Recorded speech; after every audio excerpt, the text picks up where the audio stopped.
Good evening, everyone. With the posted time having arrived and a quorum of members present, I'll call the Finance Committee for Tuesday, August 22nd, 2023 to order.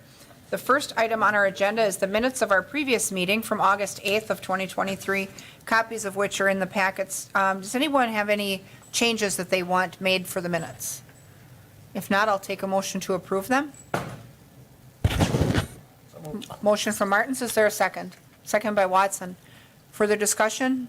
Seeing none, members in favor signify by saying aye. Aye. Opposed? None are opposed. The minutes are approved. Item number 2 is approving budget amendment for the acceptance of public health vending machine program funds, $80,000 for the purchase of 2 outdoor health vending machines, setup, maintenance, and supplies.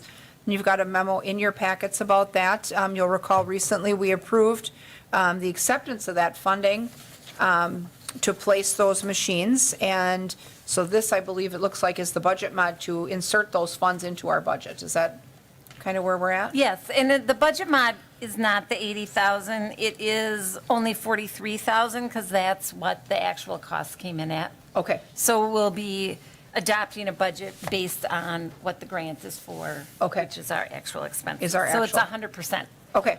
So Funded it's by the 100% grant. funded by others. Okay. Committee members, questions at all on that item? If not, is there a motion to approve acceptance of the funding? Motion by Lukens, second by Denny. Further discussion? Seeing none, members in favor signify by saying aye. Aye. Aye. Opposed? None are opposed. That motion carries. Item number 3 is discussion and possible action on reserving space in the Sears parking ramp for the Imaginarium. And so who has that particular item? We didn't get anything. Okay, so we don't have packet materials for that item. Oh, wait. Okay. So, and we don't have a staff report. We bring up the development director, maybe. Liz, you have comment on this, or? I understand the premise of them wanting reserved spaces, but outline the terms for us, because we don't have any packet materials. I don't have anything either. I believe they're waiting on a template from us to get to them Okay. for that, because there's apparently a similar agreement with, I believe, the CVA. Okay. Yeah, it's really not similar though, so they're going to have to come up with their own. Okay.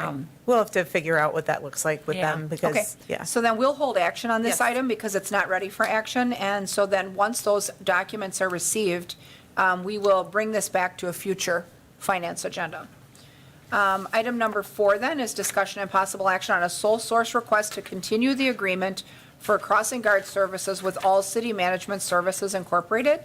And so you've got some information in your packets on that. For the last few years, we've been using the outsourced arrangement to All City to manage our crossing guards. You'll recall a number of years ago when we had that operation in-house, we had some difficulty in staffing, management, logistics with continuing to run that operation through the police department. And so they went out looking for ideas and came to find out that there were very few outfits that provide this type of service.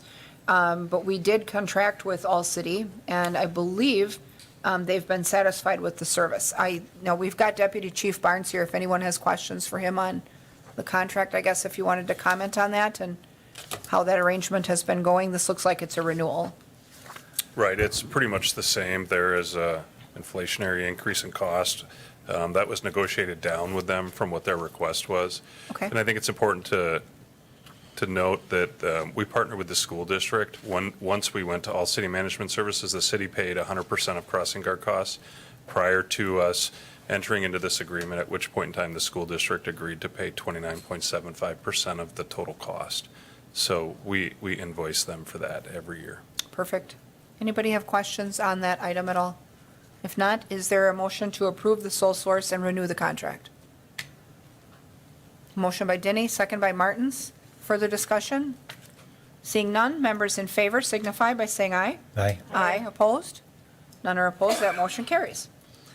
Item number 5 is discussion and possible action on withdrawal of funds from the Wausau Cemetery Perpetual Trust Fund. And you'll recall a couple years ago, we've been through this. Periodically, we renew it.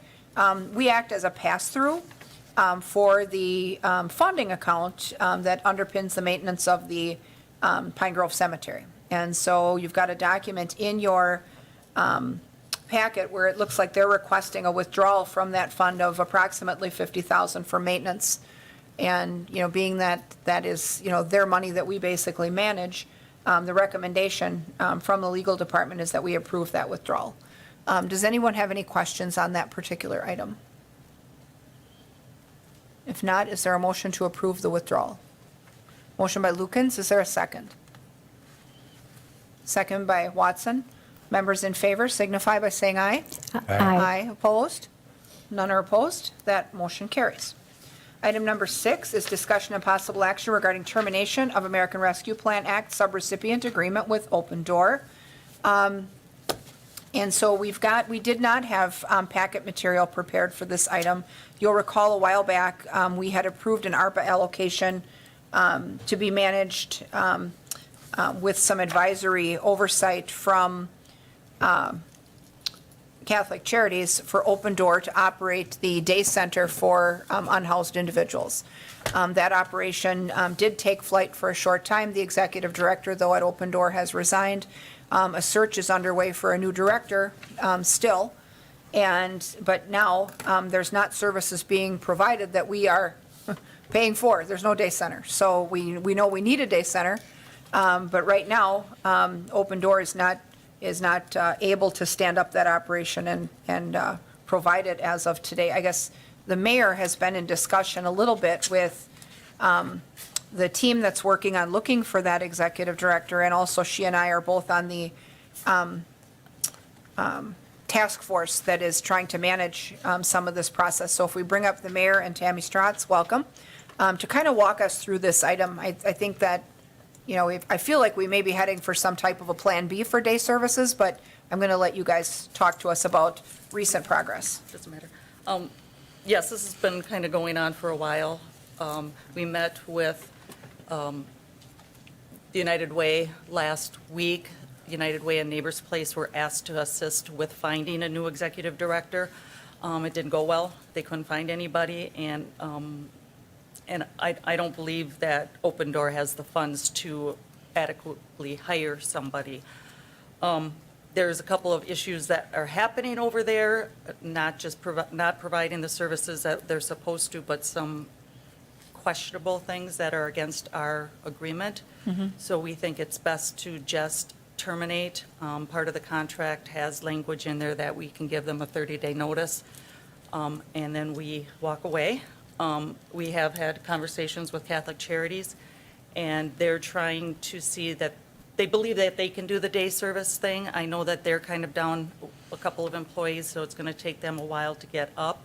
So we would like to terminate the Open Door agreement and reserve the right to amend the funding that's left over to Catholic Charities if they can get the trigger pulled. Right, that's some of the discussion we had in the task force as well. Obviously, our first choice for a day center back when we were considering one was Catholic Charities, but at the time, they didn't have the infrastructure and the team in place to stand that up and then still run the overnight center, which now has gone year-round. And so knowing that Open Door had provided some of that for us over the extreme cold during the Christmas holiday, we went with them recognizing that they would have to operate, with some oversight from Catholic Charities who had more experience. But knowing now that, they had mentioned in our task force meeting that they've been at least looking at the possibility and the feasibility of being able to flip their space from day service to night service, between day and night, to offer that full range of services. And so they weren't sure at the time when we started down the day center road if they would be able to flip their space at CPC to provide that service, but it's looking more like they may be able to. Is that, Mayor, if you want to add? So first of all, I just want to say, Open Door kind of changed their mission in order to meet the need of this community. So I just want to thank them for stepping up. Obviously, it was really hard for them, and there were a lot of challenges and changes that they encountered because of that.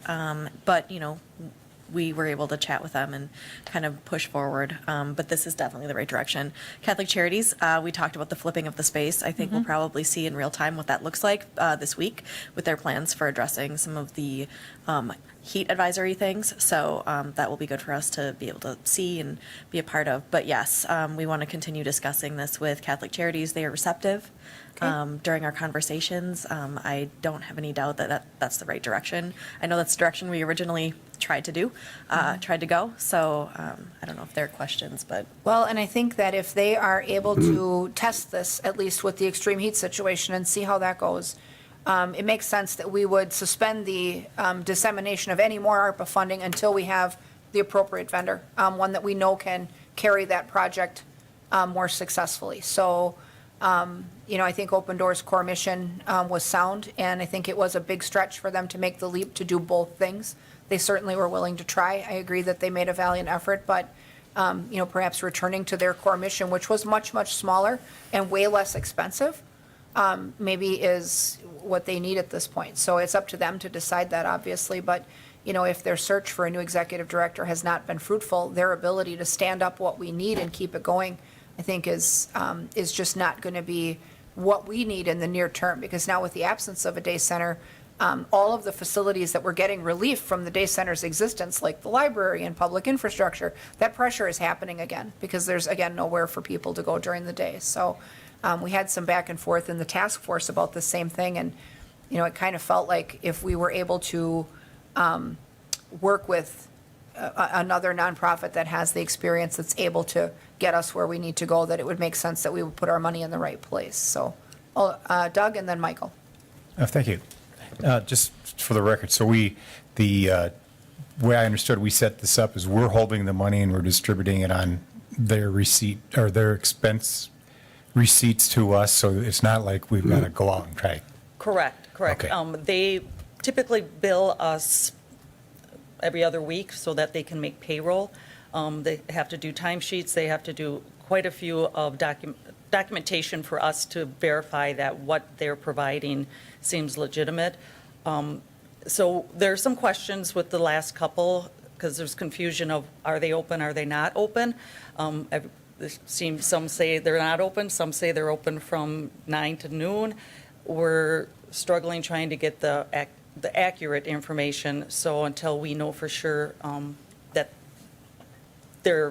what they're billing for us, to us, is adequate, we're not paying. Okay, so once we're satisfied it's reconciled, we'll pay them, and then any rough idea percentage-wise or dollar-wise what's left? Yeah, so we budgeted 239,119. Don't know how that number came up, but and we currently have a balance of 193,462, which means just over 45,000 was expended. Okay. Thank And you. they were able to operate for a number of months, so I think that makes sense.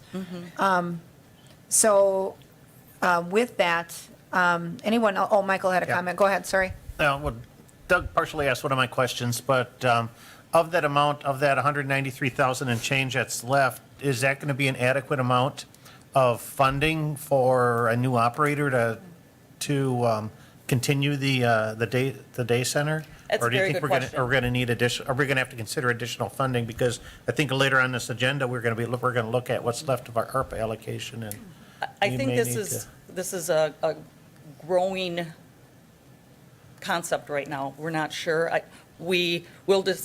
told them we would let them know how much money is left. And I think what they're going to do is run it as long as they can until the funding is out. And then hopefully they can come up with additional funds to keep it going. But go ahead. yeah. And I also want to recognize that they know that we allocated this to cover 2 years for that pilot, and so that's the goal. And we also have expenditure requirements that if it's ARPA, it's spent by a certain time. So the goal, though, is to go as long to meet that The so other calendar. discussion that we had in the task force about that was that not only did we agree to stand it up for 2 years to give it some stability, but we had asked that at that time the provider be identifying an alternative fund source or a plan for fundraising or grant applications. That said, the task force that the mayor and I sit on is led by the executive director of the United Way, who actually is very aware of, the situation and the need for a day center. And, obviously, all of the agencies that provide these services are able to apply for United Way campaign dollars on an annual basis. So their fund cycle comes around every fall. And so those agencies are able to apply for those dollars as well, where, they're not getting them now. But at some point in the future, if the Community Allocations Committee identifies that as a priority need, they certainly could apply for those dollars too, and other sources. So, And we do have to remember that $50,000 that was set aside for Catholic Charities to oversee Open Door was never expended. Right, we didn't So- spend that yet either, so. You did the work. Right, For free. right, by taking that in-house, we did save those dollars. So that's helpful there too, so. So we may have enough funding to continue through the end of '24. If we spent $45,000 for approximately 5 months of service? So, Yeah, because they didn't get going right away. We really wanted them before winter, and they were into the winter before they got stood up, The so. contract or the sub-recipient agreement was signed in March with them. Right? Yeah. So, yeah, and we're maybe sitting better than we think there, so. okay. Okay, so with that, is there a motion to Thank you. terminate the subrecipient agreement that we have in force today?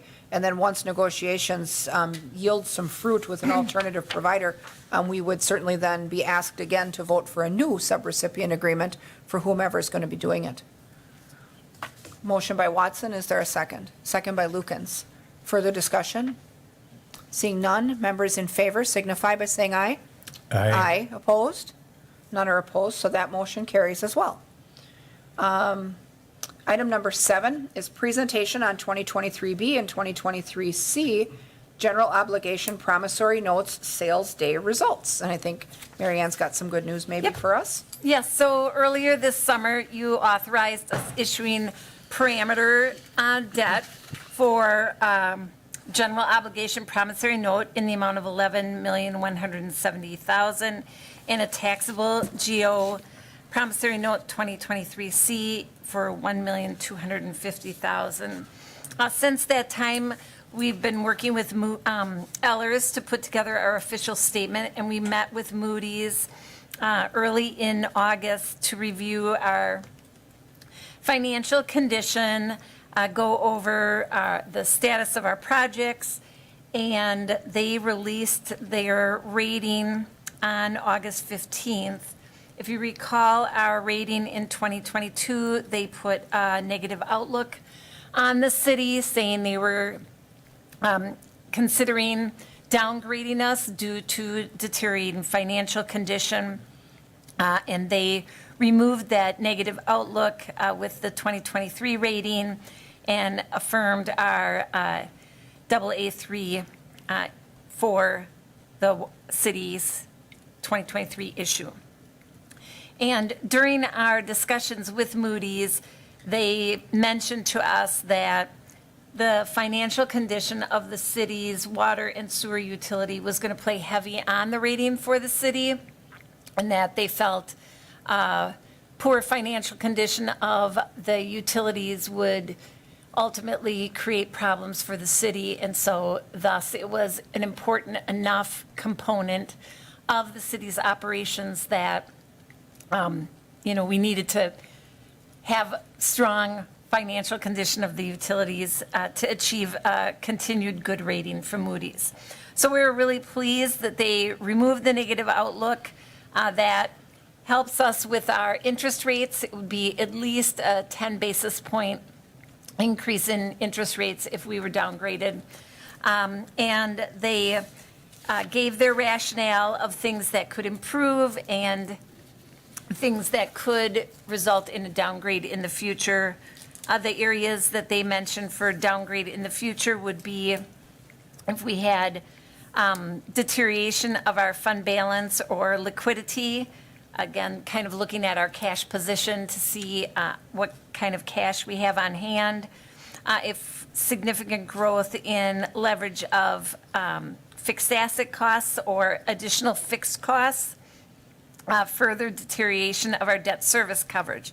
Now, when we issue revenue bonds, obviously those are looking at the revenues of the water and sewer utility. And so we tell our bondholders that we will ensure that our revenues are 1.25%, our net revenues are 1.25% of our debt service. Basically, we are saying we're going to be able to, with our net revenues, which is your revenues minus your operating expenses, we will be able to cover our debt costs plus have a little extra. So that's the 1.25%. And so if they would see a deterioration in that coverage, that could create a downgrade and a material increase in just system leverage. So, as we had the conversation with them, they mentioned, obviously, with our tax increment districts, those are in good health, and we've seen a decrease in the advances that the TIDs are relying on from the general fund. Our continued strong fund balance in the city. And then from the utility, they were very commendable of our efforts to work on the water utility and the sewer utility through ARPA allocations, through our pilot agreement, and through increasing rates, because all of those things ensured that we would have the financial capacity to retire debt. And so they were, very pleased with our financial management in this situation. If you recall, we haven't actually made a principal payment on either the water or the sewer debt issues yet for the clean water or the safe drinking water. So all we've been making is interest payments up to this point. Our first payment for the sewer will be in 2024, and that will be $2,290,000, and the first payment for water will be $1,943,000. So, that will be a challenge, and we have to continue to, be concerned about the financial condition of the water and sewer utility. So that was great. And then 2 days later, we issued our debt. We got 9 bids on our GO, which was great. Interest, obviously, we still have higher interest rates than we're used to, but it did meet the parameters that were set by the Common Council. The winning bid was Raymond James with a true interest rate of 3.517%, and it resulted in just slightly less interest over the life of the issue than they had estimated. And then we had 5 bids on the taxable. This taxable, if you recall, was for the purchase of the River Edge Trail property, and we're amortizing that over a 5-year period of time. So we received 5 quotes on that. The winning bid was Piper Sandler's out of Chicago at a true interest rate of 5.06%. Again, that will be retired over 5 years. And that came in a little bit less as far as total interest costs than they had projected. So, good news, I guess. Very good news. So our allocation of ARPA to offset the cost to the utility of the 2022 and 2023 projects, as well as our reduction in the pilot payment or maintaining a consistent pilot payment without an increase, really turned things around then Yes. for the outlook. Yes, and not only if we, struggle with our debt coverage, really the utility will not be able to issue debt once we fall below the debt coverage, because we have to take care of our existing bondholders before we can bring on new bondholders. So, one of the responsibilities of Quarles is to issue an opinion when we are getting ready to issue debt, that we're maintaining that proper debt coverage. So if we fall below that debt coverage, basically, we would not be able to issue debt for the water or sewer utility as a revenue bond until such time that we fell within the proper coverage. So it really is something that we're going to have to continue to focus on, for years to come, truly. Right, to be and to be mindful of how many projects we do at a time, Right. how much we finance, how much we bite off, given the obligations of the new facilities are Right. super expensive, so, okay. Anybody have questions at all on the debt sale? Okay. And so the voting action you would need from us is to then accept, do we need to vote to accept it, or we did a parameter, so we Right. really don't have to, Yep. right? Okay, so then we'll It's accept. really just a It's a report, presentation so of the we'll, results. we'll place the report on file with the results, and we should be all set then. And then item number 8 is discussion and possible action regarding ARPA funding requests and related budget modifications. So we have a couple new ones, I think, but we also were going to take a look at the things that we had put a pin in a number of months ago to see at the start of this process where the trail would lead. So I think Mary Ann's got some information for us on, where we're at today, Yep. what we have left, and then, what requests we have stacked up that we need to prioritize.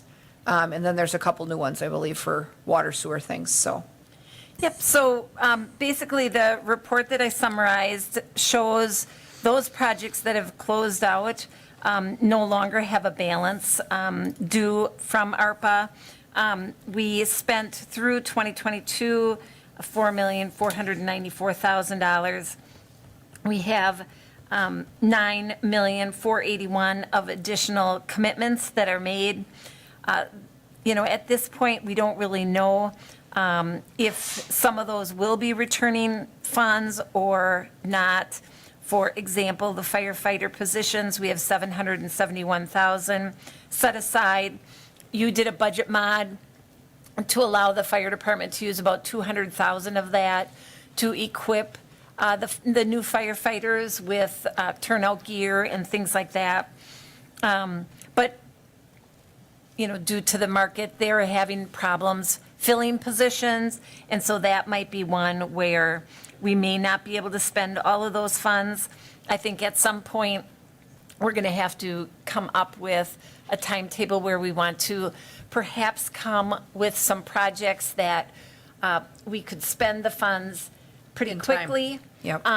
And target date and, just do a release of funds at that point to ensure that we can spend down all of the money that's available to us. Many of the other projects are just getting underway, and so we really don't have a very good pulse on what the actual spending will be. Okay. So we So believe right basically, now. you've got 1.6 million. 1.6, yep. Absent any savings on this stuff as it draws to a close, 1.6 is about what we have. The items that we left sit, fire station land acquisition for 815, police sit and stand desks. I know that in connection with our CIP, we formed an equipment replacement fund. It seems to me that office equipment is that stuff.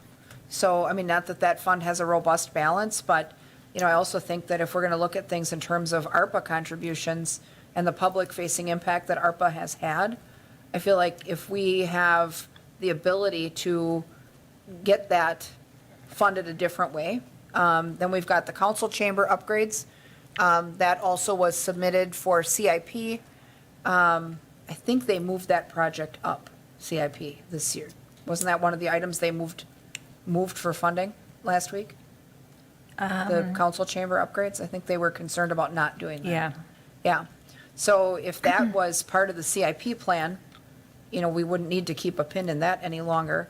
And then 700 Grand Avenue, we had just talked about $1 million, just over $1 million to move a pipe to allow that housing project to take off.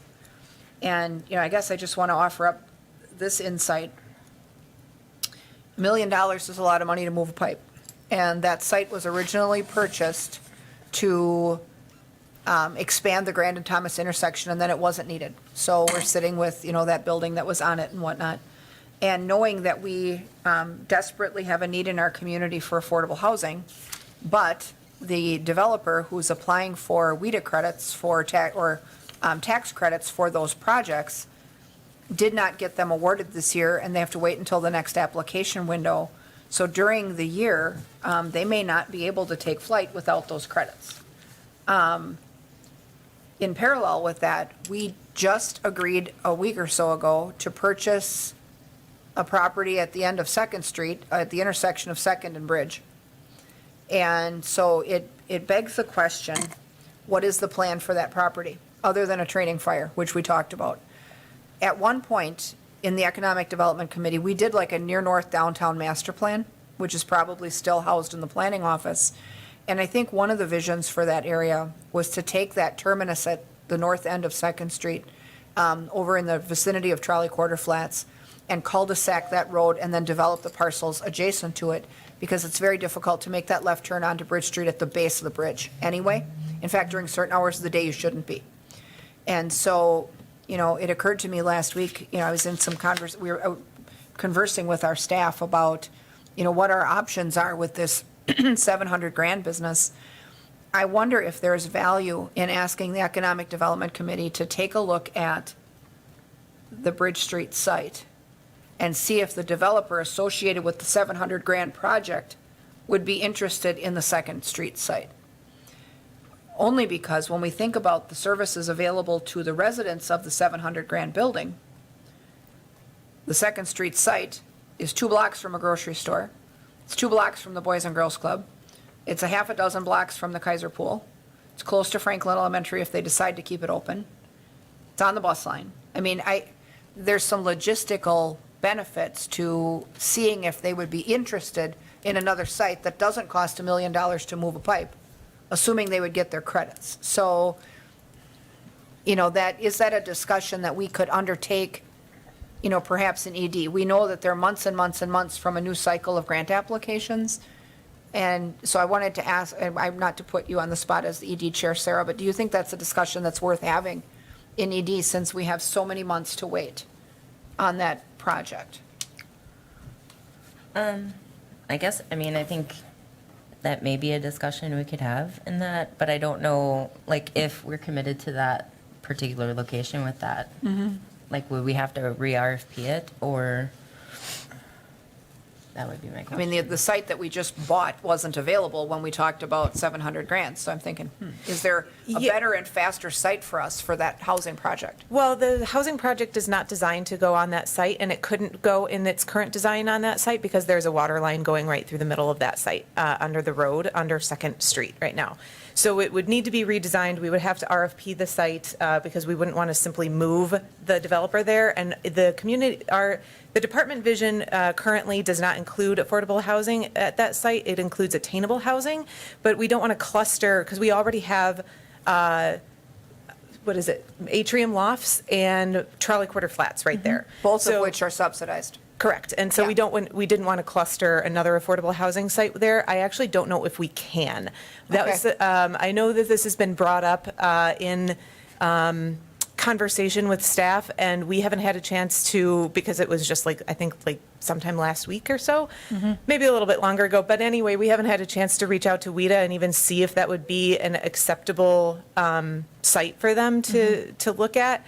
I understand that it's close to amenities, but as is 700 grand, it's right next to the Community Partners campus and Right. things like that. True enough, Also yeah. on a bus line at a very prominent intersection. So we would not want to move or ask the developer to move the project as proposed from 700 grand to Second and Bridge. We would have to, and the other part is that then there's a neighborhood that is really close to the Second Bridge site, and what we had talked about doing is engaging the neighborhood in conversations around what we would put there.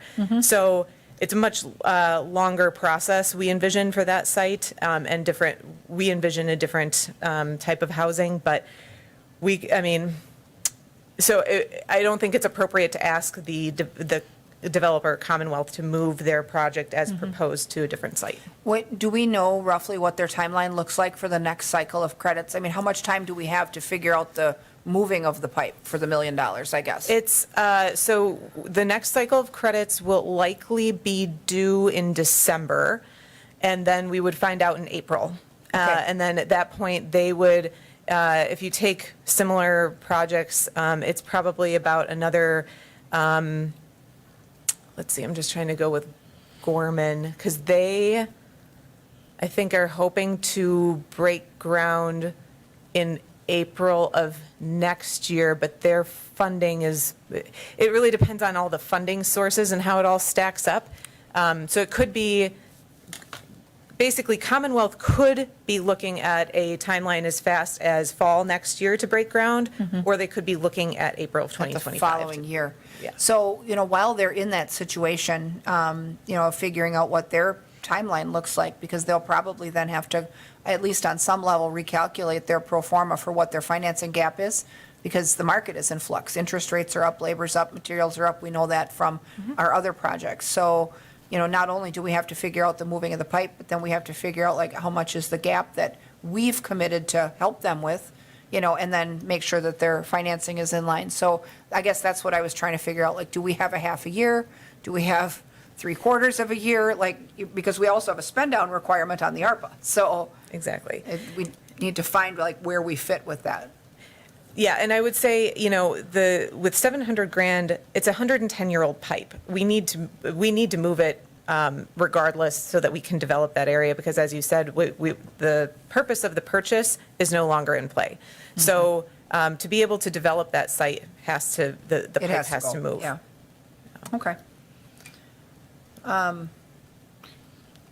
And that's the thing. I mean, a couple of these things also, like the land acquisition for the fire department also applied for CIP. It did not score well in CIP only not because CIP committee didn't understand the need. It was because there were other needs that took priority first that were at condition critical, and we only had so much money. So, they did not score that project up for this year, and the site still remains available, at least for now. Committee members, any questions? Go Yeah, I've got ahead, a Doug. question. Just for the record, Mary Ann, could you elaborate on the spend down? When was our commitment and then the final It spend? has to be committed by the end of 2024 and spent by 2026. Okay, so we're not yet at No. dire desperation to Right. spend this. Okay. No, we're not out of time by any means, so. And I do think, Randy's pointed out with the 700 grand that you have another funding if you want to go forward with the affordable housing project. You do have another funding mechanism for the city's obligations for the project, which is the 1 year of tax increment district. So TID 6 will balance at the end of 2024. You would need to adopt a resolution saying you're going to have 1 year of increment to use for affordable housing, and you would be able to use that then to move the pipe and to provide the funding gap for the company.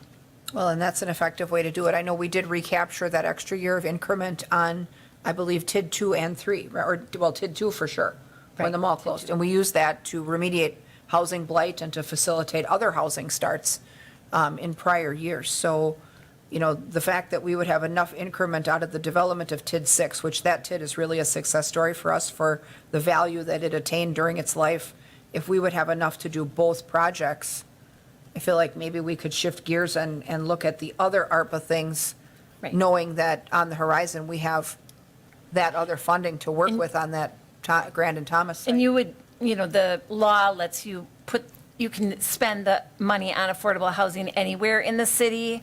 In this situation, it's right across the river, because TID 6 is basically Thomas Street and 17th Avenue.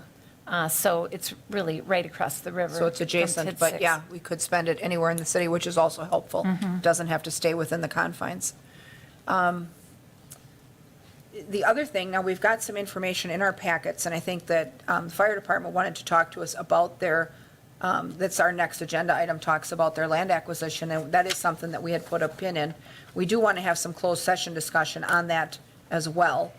At one point, they had done a feasibility study for where the best spot for stations is, and to be located in the city core to balance out their response time to the core of the city. The area that they were at, or, within a couple blocks thereof, was identified as the best possible response time to the area that station serves, with the large equipment that it houses. So, there's that. We'll talk about that with our next agenda item that's specifically for them. How do you guys feel about the other projects? Go ahead, Doug. So on the fire station land acquisition, did we rank that previously in ARPA, or was that? Early on, very We early. did, okay. Yeah, it was one of the first requests. I didn't see that in here. Yeah, I do remember that. but- Yeah, way back, and we put a pin in that because it was so much money right away. That, I think partly because we wanted to see how it fared in CIP. But I think in CIP, it scored low based on the other critical needs that other departments had first. So we know that that's not going to be in the 2024 CIP recommendation that we get from the CIP committee, because that just met last Friday, and I know that project wasn't on the list of the things they moved up above the line. And I guess we can also, at the same time, take a look at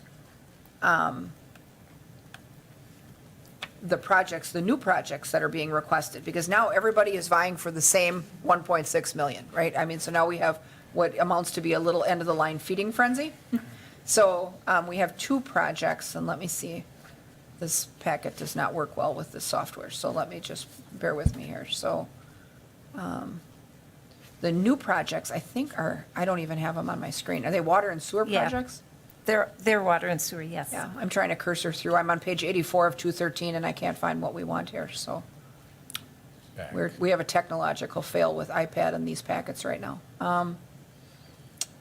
Okay, so I guess if we want to review the new requests, if those are utility-based, we want to bring up the Public Works Director to walk us through those projects. It looks like maybe some of those are the future planned projects in the utility. Go ahead, Eric. Yeah, so there's 4 projects. We obviously have more, but with the 1.6 million, this, 55. I tried to pick out some projects that were definitely already in the works that will be spent and constructed in 2024. We're also requesting BIL funding through the federal government. Some of these we don't anticipate any principal forgiveness, which is another reason I chose them as well. One is Eau Claire Boulevard, that would be for the water and sanitary replacement, that water and sewer along with the lead service lines.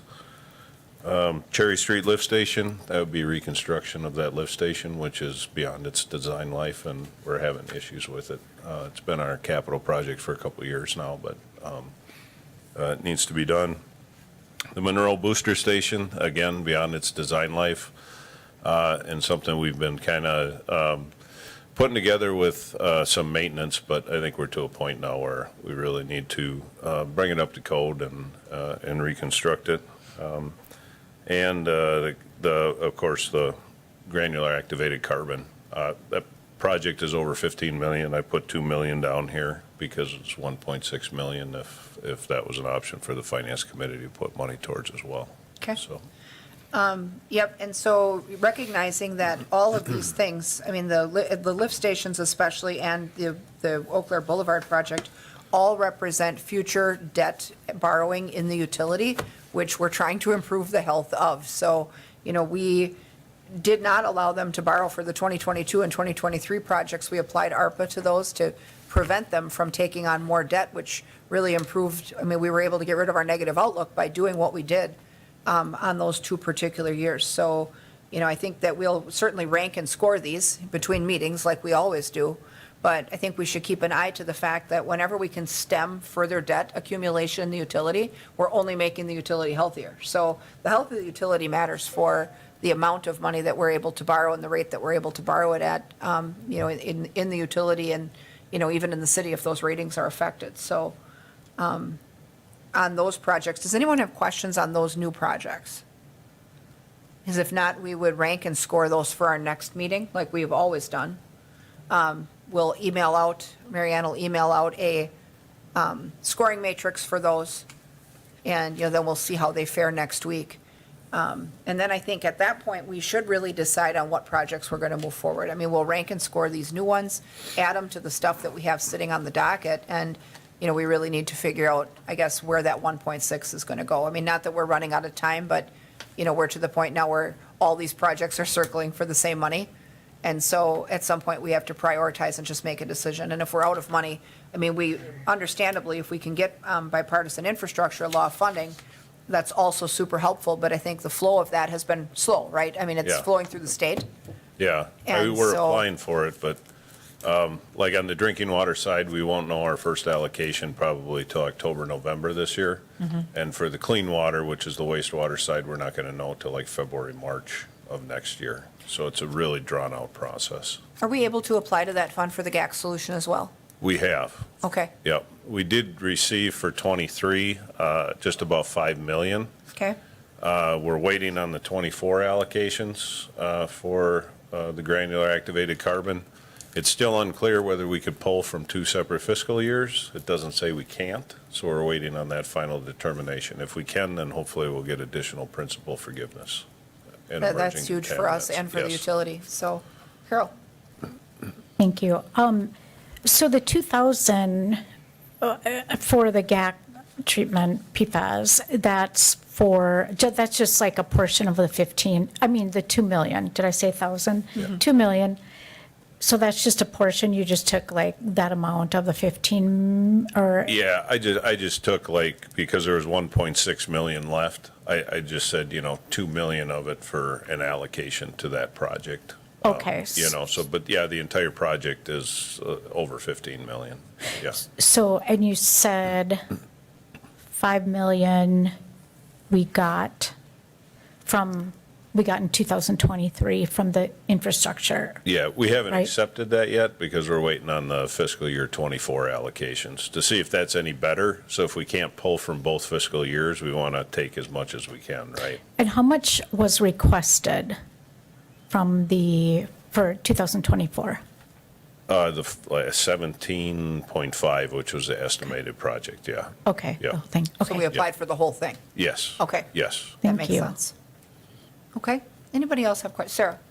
Because these look like they're structures that are sort of ending their lifespan, right? Yep. Do you know, other, upcoming structures that are going to, is it staggered? Because I know we got this new water treatment plant, new wastewater treatment plant, Right. and all these different, so is there going to be a lot more coming up that we need to repair because they're at their end of life? Yeah, we have a plan on the wastewater side to go through our lift stations, right? They have 26 or 27 of them throughout the city. Like the Cherry Street lift station is one of the worst that we have, so we've kind of prioritized those. We have an engineering firm designing 6 of them, for replacement right now, over the next 4 years. Cherry Street is one of them. The other one is our booster stations on the drinking water side, and Monroe is probably our one that really we need to focus on and get removed. But we also have a few others as well, but those are on a priority for future years as well, yeah. And just curious, lift stations and booster stations, what are their common lifespans? I mean, do they?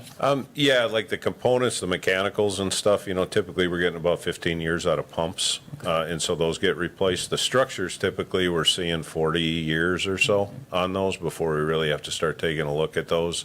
Our electrical controls, if there's a building, the heat, things like that, that's typical lifespan too of about 15 to 20 years as well, yeah.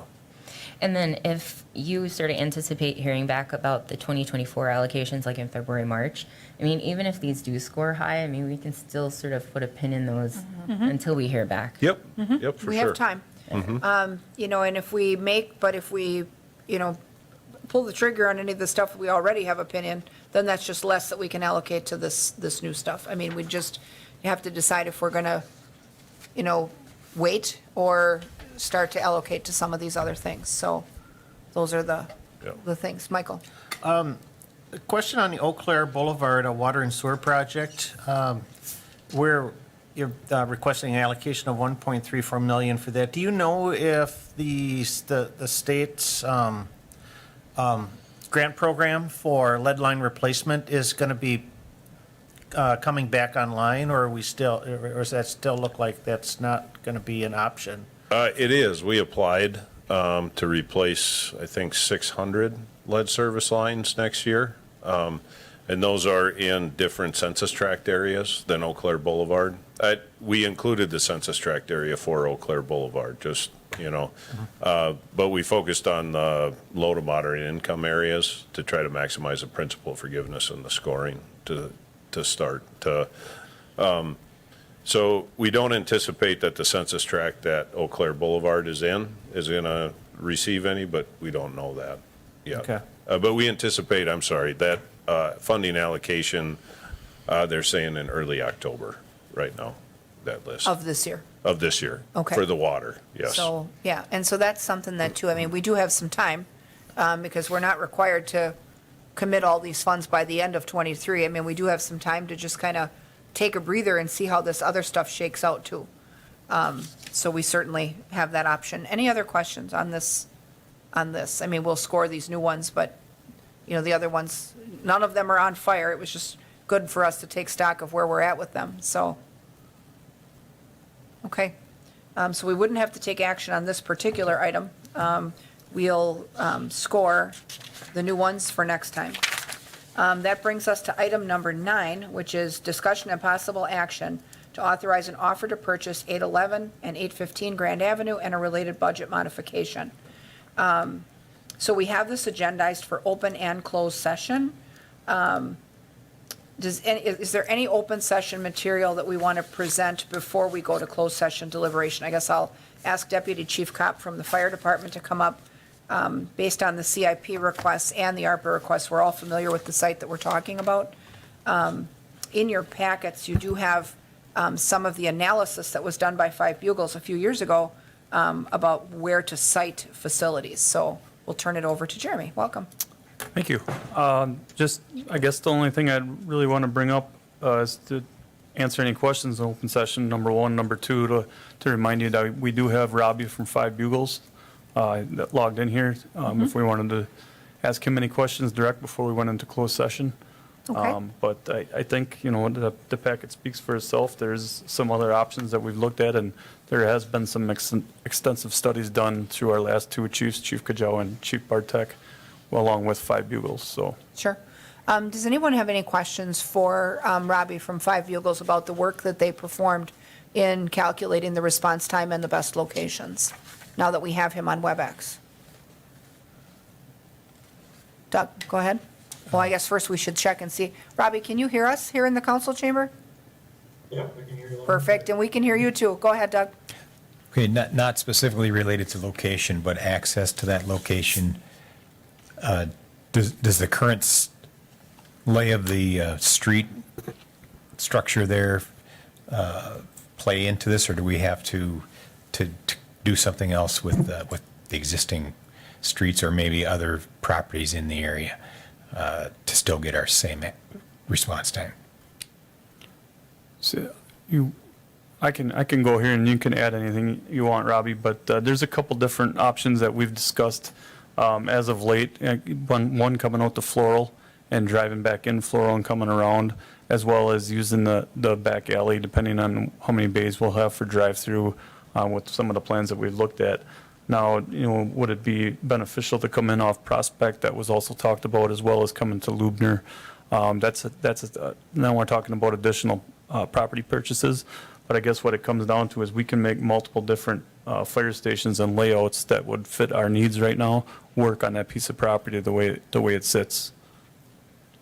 Yeah, the chief said, when you look at that site, we took various other central fire stations that we've put on, other areas like La Crosse or Chippewa Falls, and kind of put them on that site to see how they would fit. A central station would fit on there.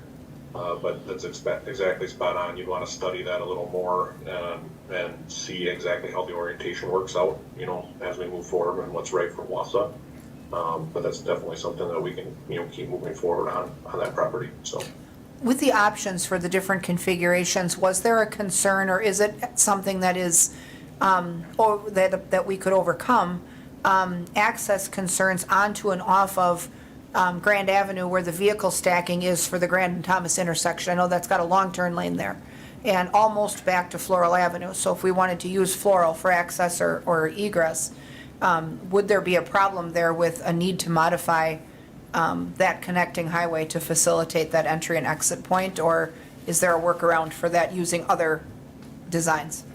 I think that's pretty legit, and if you look at, having a large apron on the front coming out to Grand Avenue like we have right now, that becomes a bigger problem than if you're coming in and out of by Floral Ave, where you could have some sort of warning lights or even street lights possibly to turn left or turn right, kind of like what we done with the new station on 52 Parkway. And that takes you back a little bit further, as well as gives you the ability to turn left or right without doing any modifications or anything to the median in the middle of Grand Ave. Sure. Okay, I think that's something, I know that question came up in CIP also, is, often with a connecting highway, we can't just make modifications without the DOT's insight and approval. I mean, even though sometimes we wish we could. So, if there's options for the way it sits on the site or the way, way it exits, recognizing that our ability to borrow and fund a facility of that size is a ways off anyway. I think most of this is really about, gaining control of the site for the future. But, we know that with the looming DPW fleet garage and its costs, it's going to be a while before we would see anything happen to that site other than owning it. So, I think it's important to have that conversation as well. We can talk a little more about, some of the details in closed session, but anything else for open session that anyone has questions about? Okay, if not, if somebody would like to read the closed session motion, we'll take our discussion to the Maple Room. Do we have a volunteer to read that? Carol, go ahead. Sorry, I'm just quickly going back to that. Okay. So I make a motion that we move into closed session pursuant to 19.85 sub 1 sub E of the Wisconsin statutes for deliberating or negotiating the purchase of public properties, the investing of public funds, or conducting other specified public business whenever competitive or bargaining reasons require a closed session relating to authorization of staff to negotiate an offer to purchase of 811 and 815 Grand Avenue and related budget modification. Okay, we have a motion for closed session. Is there a second? Second by Martins. We'll do a roll call vote. Denny? Aye. Martins? Aye. Lukens? Aye. Watson? Aye. I'll vote aye as well. We'll discuss in the Maple Room, and then we'll reconvene for our last agenda item after the closed session ends. Thank you.